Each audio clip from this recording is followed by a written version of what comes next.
GRIDS. Love them or hate them, they form the backbone of Granblue Fantasy team building. But with dozens if not hundreds of weapons to pick and choose from, how do we know what's worth using? Well, that's where I come in. Hi everyone, I'm Vasky and I'm here to teach you about weapons, their skills, and everything you need to know to use them to the max. This is the Granblue Academy.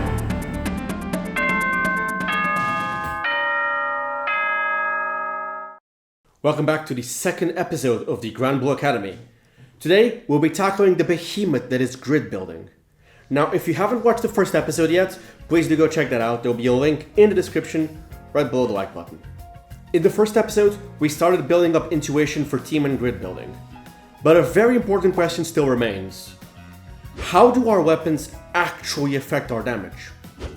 You can roughly divide grid building into 4 distinct components. Today, we'll be tackling the first 2 components, starting with raw damage, which I believe to be the most fundamental and complex piece that contributes to your output. We'll begin by learning how weapon skills affect your damage. Then, we'll look at the various different types of setups and what each one wants. We'll wrap it up by looking at non-damage skills and why you might want them. Also, just a note, this episode is going to be a bit more technical than the previous one, a bit more in the weeds per se, but I'll try my best to make it simple and easy to follow, so don't worry, you don't need to know any math.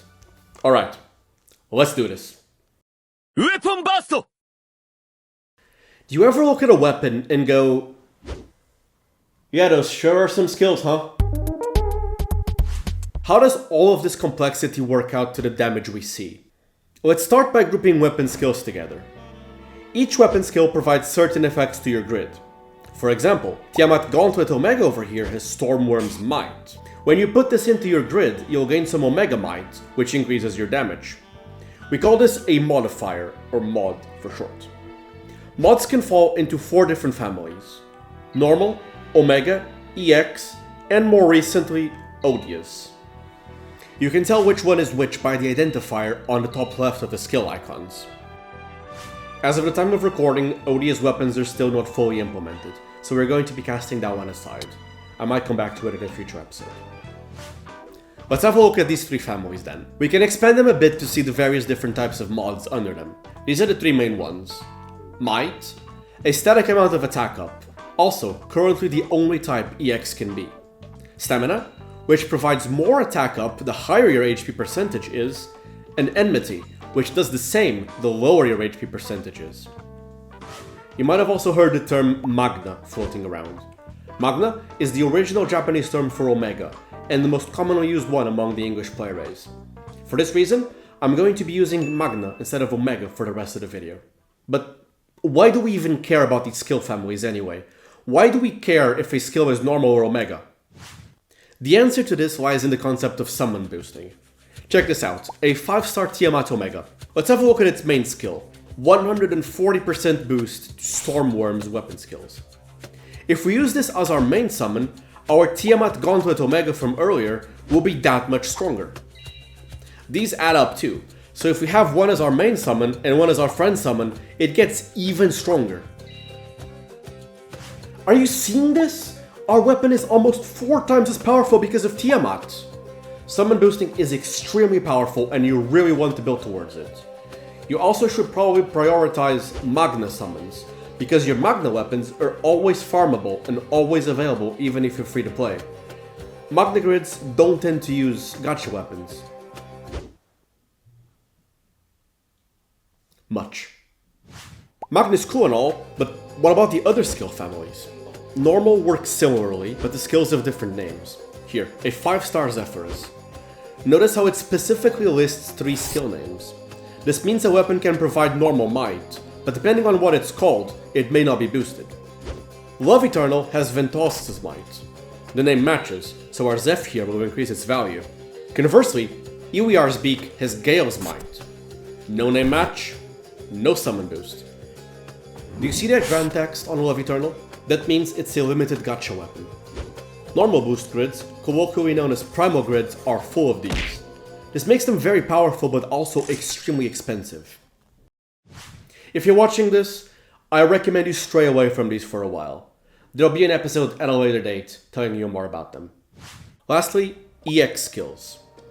These are always unboosted, but they also hide their nature. Lots of skills with multiple effects have EX Might on them, despite not having the EX icon. If it doesn't specify, it's usually EX. EX skills come in all sorts of weapons, both farmable and from the gacha, and they often serve as support for the rest of the grid. Since they're unboostable, you don't really see EX grids that much. There's a few niche use cases, but they are very rare. We'll be tackling them in the next episode. Generally, if you have to ask, you want 2 of the Magna Summon. Okay, got it. So, double Magna boost, and just fill the grid with the strongest weapon we have, right?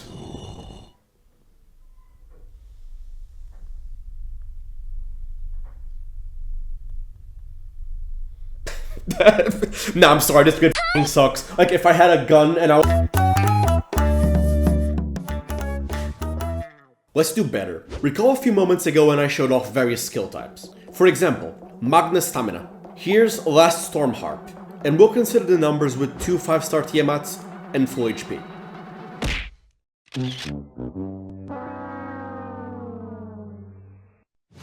So, if even at full HP it's worse than the Gauntlet, why would we ever use this? The reason for this is a concept called mod mixing. Mod mixing is in principle taking advantage of the fact that different mods multiply together. Imagine if each type of skill was a basket. You can think of adding a weapon to the grid as the weapon putting its skills in the basket. All skills of the same type end up in the same basket and get added together. Let's say our base attack is nominally 1000. When it comes to calculating our damage, our base attack is multiplied by the value in the basket. And that's what happens when all the skills are of the same type. All of them get added together into one skill soup and applied all at once. But what if we have multiple types? With 2 types, we have 2 baskets. This time let's try 2 gauntlets and 1 Last Storm Harp. Now, let's apply the skills to our damage. Wait, pause! This is the important part. Note how only the Might basket has contributed so far, but the value has changed already. When the Stamina basket gets its go, the value it's going to multiply over is going to be the current value, and not the original 1000. So despite our numbers being lower, we actually got more damage by picking different types. This is the power of mod mixing, and why it's at the core of grid building theory. At this point, you might be wondering, if mod mixing is so good, why are grids taking duplicate weapons? Shouldn't they just be using 1 skill of each type? Let's check out another example with 3 baskets. Replacing one of the gauntlets with Innocent Love. It has EX Might, which is always unboosted. 37% in this case. As you can see, despite mixing our mods further, we actually ended up with less damage. The lesson to be taken here is that there's diminishing returns on both ends. If we put everything in one basket, we will lose a lot of damage. If we put too many baskets, we also lose a lot of damage. In a Magna grid, we do want some EX Might, but maybe after the Magna baskets have been filled out. Now I've been spitting out numbers here, but how do we actually know how much each weapon gives? There's 2 ways to do this. Firstly, you can just go to the weapon's wiki page and click the name of the skill, then match the size and skill level on the table. Or, you can put the weapon in your grid and see what effect it has on your resulting predicted damage. If you click the info icon here, it shows you stats and skill breakdowns for your main character. Just make sure you set the correct friend summon. For other characters, you can click their boosts button to see the same thing. Just be careful here. You must know this value is purely your MC's normal attack damage. It doesn't take into consideration buffs or debuffs, so it's wildly inaccurate of what your actual damage will be. It's okay for comparing 2 weapons in terms of raw damage, but try not to rely on it too much otherwise. Effective mod mixing is the key to creating a powerful grid. Because of this, weapons that provide multiple mods by themselves are highly desirable. If a weapon has both Magna Might and EX Might, that's effectively 2 weapons in one. We call this process slot compression. What are some weapons that do this? Well, you know where I'm going with this, don't you? The Magna 3 Exalto weapons are a prime example of mod mixing in action. If you've ever looked at a strong Magna grid, there's a very high chance it had multiple of these. Let's dissect one with our handy kit reading format. It's an Omega weapon, So let's just put Omega Boost on the inputs immediately. Its skills feature Omega Might, EX Might and Damage Cap, which notably are proportional to how many Magna weapons we have. So let's also add that to the inputs. We'll talk more about how Damage Cap works on the next episode, by the way. And a little mini Tiamat to put on your bedside, boosting all of your Magna weapons, including itself. Phew, that's a lot for one weapon. No wonder these are so common. But does that mean every grid wants these? Well, most of them do, but not always. There's some situations where something else takes precedence. Have a look at these two setups I found on advanced grids. One of them is on 2 Exaltos and the other is on 0. Why is that? The setup that's running 2 is on Nier and Autologia, which are both proficient at improving your survivability. Conversely, the one that isn't taking any is running defensive weapons. Because of the character differences, the setup with the daggers was in dire need of defensive weapons to survive, whereas the other already got defense from the characters, so it could fill the grid with damage instead. What's the key takeaway here? Is that your grid and characters all work in tandem to provide your needs. Your grids don't just fall out of a coconut tree, they exist in the context of all they're used for and alongside. Here, let's make it snappy. Everything in Granblue Fantasy is contextual. 興味深い. Now, raw damage is good and all, but there's other things you want in your grid. Let's take a look at some other effects you may want in there. I like to call these Ancillary Effects. These are skills that provide support to let your raw damage do the thing, but they're often use case dependent. How do we even know if we want them or not? The answer to this lies in the concept of consistency. Any setup has flexible and consistent components. A flexible component is one that can vary from fight to fight, and a consistent component is one that, well, has to stay the same every time. This is about controlling RNG and ensuring your setup works no matter what. Let's take a look at some examples. A standard day-to-day full auto on a boss that has no particular mechanics is flexible. Even if it takes longer, you'll get the kill anyway. Conversely, Guild War EX Plus is an example that demands consistency. Even if your average damage is really high, if you can fluctuate low enough to fail a kill, you're gonna have a bad time. Let's keep this in mind for the next few sections, as the types of RNG we are willing to accept will determine how much we want of each thing.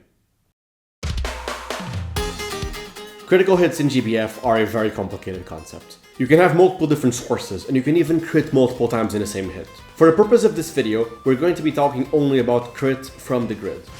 Critical hit on the grid is the percentage chance an attack at elemental advantage will do 50% more damage. If our crit value is 100%, we'll always be doing 50% more damage. You can think of this as an extra plus 50% basket in our analogy from before. If you have more than 100% crit, it's converted into additional crit damage, increasing the value in the basket. The flexible versus consistent point comes back here. If failing to crit and not doing as much damage will jeopardize our kill, then we absolutely need 100% crit. If it doesn't, more is better. Rage! Much like critical hit, elemental attack is an additional basket for damage. It's technically 6 baskets, 1 for each element, but I presume you aren't running multiple elements in one team for sport, right? The main grid culprits are progression weapons, celestial weapons, or reforged attack revals. In fact, the most common sources are summon auras, or buffs from skills. Multi-attack rate, in short, DA/TA, is a binary. How much of it do we need? Again, flexible versus consistent. If your setup needs to triple attack to work, you need 100%. If it doesn't, you don't need any. More is nice, but it's a want rather than a need. Using the boosts panel, you can see how much TA each of your characters have. Remember, this doesn't count for any TA granting buffs. Also, if you're outside Guild War, this does not count the Exo Wonder TA, so add that on top. Do note that TA from the grid is capped to 75%, so you may need other sources, such as EMPs, rings and earrings, or artifacts. Those do get counted on the boost screen though. You can find survivability in the grid in the form of HP, defense, or healing cap. These should be self-explanatory, but do keep in mind that healing cap is only as good as your character's ability to heal. As I said at the end of the last episode, you only need 1 HP to win the fight, so any weapons you put in the grid for survival should serve to cross that threshold. If a weapon provides something you want, and also has survivability on it, that's great. You're safer and aren't sacrificing damage. If you're doing group content or just learning a new raid, this is a good situation where you do want to pad your HP, just to account for any unpredictable oopsies. Again, flexible versus consistent.